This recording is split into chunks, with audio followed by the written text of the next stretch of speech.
ఇతని పేరు వింటే కేరళ ప్రజలకి ఇప్పటికీ ఒక్కసారి ఊపిరి ఆగినట్టు అనిపిస్తుంది. అతని పేరే ముత్తుకుట్టి చంద్రన్. కానీ అందరికీ తెలిసిన పేరు రిప్పర్ చంద్రన్.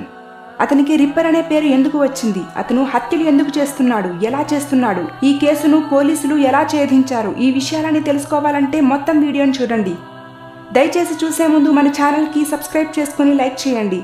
ఇక స్టోరీలోకి వెళితే, ముత్తుకుట్టి చంద్రన్ 1950 డిసెంబర్ 15న కేరళలోని కరితలం టౌన్లో పుట్టాడు.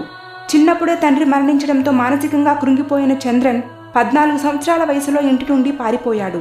అతను కర్ణాటక వెళ్లి అక్కడ చిన్న చిన్న దొంగతనాలు చేసేవాడు. 1985లో ఒకరోజు అతని దొంగతనాలు నెక్స్ట్ లెవెల్కి చేరుకున్నాయి. అతనిలో ఉన్న మానవత్వం పూర్తిగా చనిపోయింది.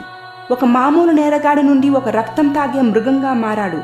అప్పుడే అతను మొదటిసారి కేరళలో రమణి అనే మహిళను హత్య చేశాడు. అతని మారణహోమం అక్కడితో ఆగలేదు.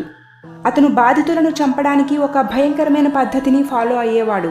ఎక్కువగా హైవే దగ్గరలో ఉండే ఇళ్లని, రైల్వే లైన్కు దగ్గరలో ఉండే ఇళ్లని, పెద్దగా సెక్యూరిటీ లేని ఇళ్లని సెలెక్ట్ చేసుకునేవాడు. వాళ్ళ ఇళ్లలోకి ప్రవేశించి వారిని గట్టిగా పెద్ద సుత్తితో తల మీద కొట్టేవాడు. ఆ తర్వాత వారింట్లో వస్తువులన్నీ దొంగతనం చేసుకుని వెళ్ళిపోయేవాడు.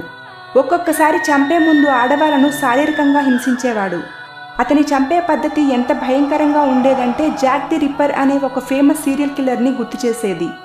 అందుకే అతన్ని రిప్పర్ చంద్రన్ అని పిలవడం మొదలుపెట్టారు. ఆ తర్వాత మంజేశ్వరంలో ఒకే కుటుంబానికి చెందిన ముగ్గురిని ఒకేసారి బలంతో కొట్టి చంపాడు. ఆ తరువాత నెలల్లో చంద్రన్ కర్ణాటక, చితారి, కుడ్లు, చాముండి, కంచి, హరియతుక్క లాంటి ప్రాంతాలలో హత్యలు చేశాడు. చనిపోయే వారి సంఖ్య పెరుగుతున్నా కూడా పోలీసులకి ఎటువంటి క్లూ దొరకలేదు. అతను తెలివిగా మగవాళ్ళు లేని ఇళ్లని, పెద్దగా సెక్యూరిటీ లేని వాటిని సెలెక్ట్ చేసుకుని గమనించి ఆ ఇళ్ల మీద అటాక్ చేసేవాడు. చనిపోయిన వారి సంఖ్య పెరుగుతున్నా కూడా అతను ఎటువంటి ఆధారాలు వదలకపోవడంతో పోలీసులకి ఎవరు చంపుతున్నారనే విషయంలో చిన్న క్లూ కూడా దొరకలేదు. కానీ 1986లో అతని ఫేట్ మారింది. ఫిబ్రవరి 11న ఒక మర్డర్ చేశాడు. కానీ ఈసారి పోలీసులు 2 వారాల తర్వాత అతన్ని కర్ణాటకలోని చిక్మంగళూరులో పట్టుకున్నారు. చివరికి ఆ మానవ మృగం పట్టుబడింది. కానీ అతని చావు అంత ఈజీగా రాలేదు. అతని బాధితులకి న్యాయం జరగడానికి ఎన్నో సంవత్సరాలు పట్టింది. ఆ తర్వాత ఎంతో విచారణ తర్వాత అతనికి ఉరిశిక్ష విధించారు. అతన్ని కన్నూర్ సెంట్రల్ జైలుకి పంపించారు. అతను ఎన్నోసార్లు అప్పీల్ చేసుకున్నా కూడా అతనికి క్షమాభిక్ష దొరకలేదు. అతనిని 1991 జూలై 6న కేరళలో ఉరితీశారు. ఇందులో విశేషం ఏంటంటే కేరళలో ఉరిశిక్ష పడిన హంతకులలో ఇతనే చివరివాడు. దయచేసి కొంచెం సబ్స్క్రైబ్ చేసుకుందరు.